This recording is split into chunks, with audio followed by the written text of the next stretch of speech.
Welcome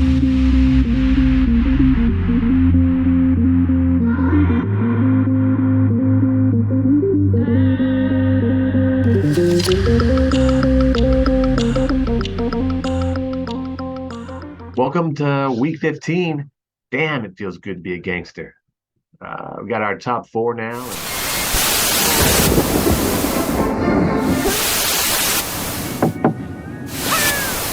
Hey, you worked out? Hey there, fellow dark and light beer drinkers. This is Mikey the Mad Cow dropping in for a recap takeover from our favorite Ursa Major, Sugar Bear. I'm here kicking up my feet in beautiful Mexico since my fantasy season is officially retired. But I've been called back into action. No offense to SB and the other furry friends, but it's time for an alternative look at the fantasy week.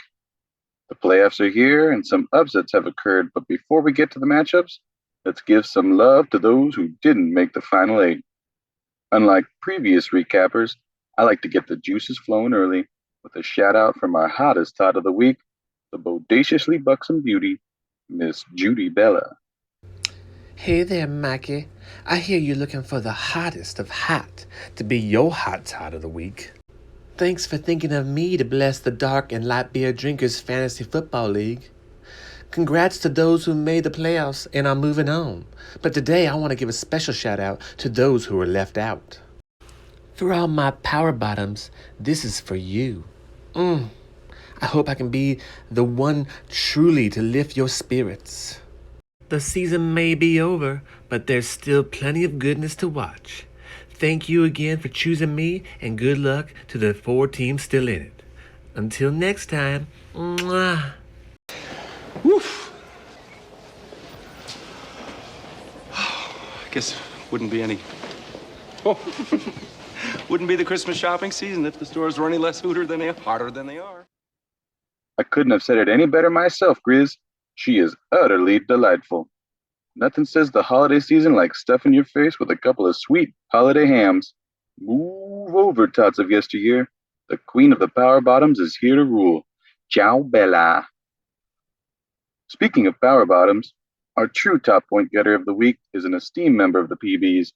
Give it up from Dirty Mike and the boys for scoring 225.80 points this week before they mysteriously disappeared.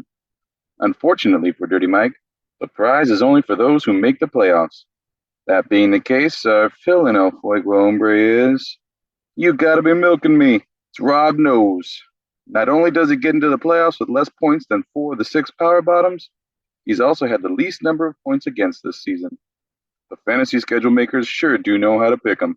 And now he's out there riding Derrick Henry and some guy named George Kittle to the fantasy semifinals. Rob Knows had a statement win over Brando's WTF Rogers.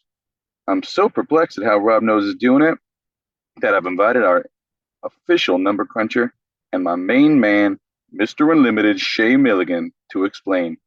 Take it away, Shay. Thanks there, Marky.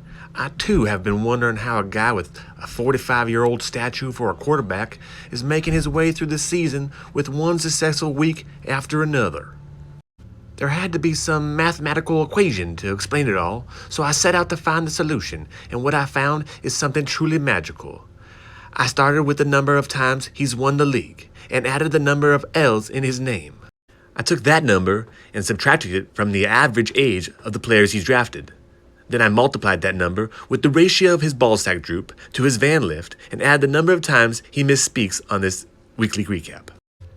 The answer comes out to 21. Of course, 21 can be a lucky number on many of our favorite Vegas card tables, but in the alphabet, the number 21 is U, which of course is the shape of a horseshoe. There's more luck up his butt than a guy getting a prostate exam by a unicorn. Back to you, Mikey. Wow, that explains it. Let's hope the locals down here don't add that kind of horse show to the list of attractions. On to our biggest loser for the week. In past recaps, Sugar Bear will look at the data and pick the poor sap whose team had the worst output for the week.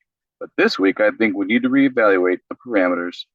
Our biggest loser of the week is none other than Bill Titsburg. Not only was he the number 1 seed entering the playoffs, he had over 200 more points than the next guy and was the only player to top 3,000 for the season. And how does he repay his long-haired stud of a QB? by playing something called a Zonovan night at RB and the goddamn Jets defense.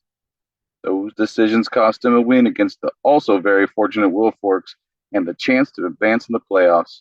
Sorry, Bill, but the feelers have been put out and the feedback is rough. In the other quarterfinal games, we had Zach Doink to Doink Doink Doinkers take out Reed Guys and the auto drafting champs, along with a little upset by PayPal Josh over Trent sometimes. It's shaping up to be a wild week with a real diverse group of QBs leading the final four teams to glory. Way to go, fellas. That's about it for this week's recap. I appreciate Sugar Bear for allowing this takeover, and hopefully he's back next week.